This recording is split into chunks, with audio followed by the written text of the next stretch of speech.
फौरगंज नाम का एक छोटा सा मगर खुशहाल गांव था। वहाँ के लोग मिलजुल कर रहते थे। सुबह खेतों में काम, दोपहर में पशुओं की देखभाल और शाम को चौपाल पर मिलना, यही उनकी दिनचर्या थी। गांव की हवा इतनी ताज़ा और मिट्टी इतनी सुगंधित थी कि शहर से आए लोग भी यहाँ आकर बस जाना चाहते। इस गांव की सबसे खास बात थी कि यहाँ रहते थे दो अटूट दोस्त, मोटू और पतलू। मोटू खाने पीने का बहुत शौकीन था, खासकर समोसे उसका पहला प्यार थे। दूसरी ओर पतलू अकल और समझदारी में पूरे गांव में मशहूर था। दोनों की जोड़ी ऐसी थी कि एक ताकत से काम निकालता तो दूसरा अक्ल से। एक दिन गांव के सरपंच ने चौपाल पर सबको बुलाया। उन्होंने कहा, भाइयों और बहनों, इस बार गांव में बड़ा मेला लगने वाला है।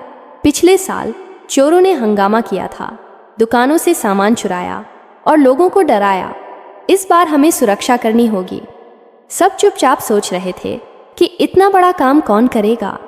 तभी सरपंच जी ने मोटू और पतलू की ओर देखा और बोले, हमारे गांव के सबसे भरोसेमंद और बहादुर दो नौजवान यही हैं। मोटू और पतलू, यह जिम्मेदारी तुम्हें लेनी होगी। मोटू चौड़ा होकर बोला, सरपंच जी, आप निश्चिंत रहिए। जब तक मोटू जिंदा है, कोई समोसा, मेरा मतलब कोई चोर गांव में घुस नहीं सकता। सब हंस पड़े। पतलू ने धीरे से कहा, मैंने कहा था ना, ये हर बात को खाने से जोड़ देता है। खैर, हम वादा करते हैं कि गांव और मेले की पूरी तरह रक्षा करेंगे। गांव वालों ने ताली बजाकर दोनों का स्वागत किया। मेले की तैयारियां शुरू हुईं। जगह जगह झूले लगाए गए, मिठाइयों की दुकानें सजीं और ढोल नगाड़ों की आवाज़ गूंजने लगी। बच्चों की खुशी का ठिकाना नहीं था। मोटू भी बार बार दुकानों के पास जाकर आंखें चमकाते हुए बोला करता, पतलू, देख देख, कितने समोसे, जलेबी और पकौड़े, दिल कर रहा है सब खा जाऊं। पतलू हंसते हुए कहता, पहले काम कर लो, फिर खा लेना। अगर चोर आए तो हमें चौकस रहना पड़ेगा। मेले के दिन गांव में बहुत भीड़ हो गई। दूर दूर से लोग आए। औरतें रंग बिरंगे कपड़ों में नाच गा रही थीं। बच्चे गुब्बारों के पीछे भाग रहे थे और दुकानदार अपनी दुकानें सजाकर ग्राहकों को बुला रहे थे। मोटू और पतलू चौकन्ने होकर गश्त कर रहे थे, लेकिन मोटू की आंखें बार बार समोसों पर जातीं और पतलू को डांटना पड़ता। अरे मोटू, ध्यान लगाओ, ये खाने का समय नहीं है। मोटू मुंह फुलाकर कहता, तू हमेशा अकल की बात करता है, पेट की कोई नहीं सुनता। इसी बीच पतलू ने देखा कि कुछ नकाबपोश लोग भीड़ में इधर उधर घूम रहे हैं। उनकी चाल ढाल अजीब थी। पतलू ने मोटू को इशारा किया, देखो, वही चोर हैं, धीरे धीरे पीछा करते हैं। मोटू ने सिर हिलाया, लेकिन बीच में मिठाई की दुकान देखकर बोला, बस एक जलेबी खा लूं। पतलू झल्ला गया। अरे मोटू, तुझे जलेबी से ज़्यादा जिम्मेदारी की चिंता होनी चाहिए। मोटू ने जल्दी से एक जलेबी मुंह में डाली और फिर दौड़ पड़ा। चोर भीड़ से निकलकर गांव के बाहर पुराने बाग की तरफ गए। वहां उन्होंने चोरी किया हुआ सामान छुपाने की तैयारी शुरू की। मोटू और पतलू ने उन्हें घेरने की कोशिश की, मगर चोर पहले ही चौकन्ने हो गए। एक चोर गुर्राया, तो ये दोनों हमें पकड़ने आए हैं, चलो इनकी हवा निकाल देते हैं। दूसरे ने मोटू को पकड़ लिया और तीसरे ने पतलू को।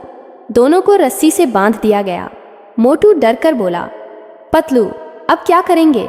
बिना समोसे के तो मेरी ताकत ही नहीं आती। पतलू ने धीरे से कहा, चुप रहो मोटू, मुझे एक चाल सूझ रही है। फिर उसने ऊंची आवाज़ में कहा, अरे देखो, पुलिस आ गई। चोर घबराकर चारों ओर देखने लगे।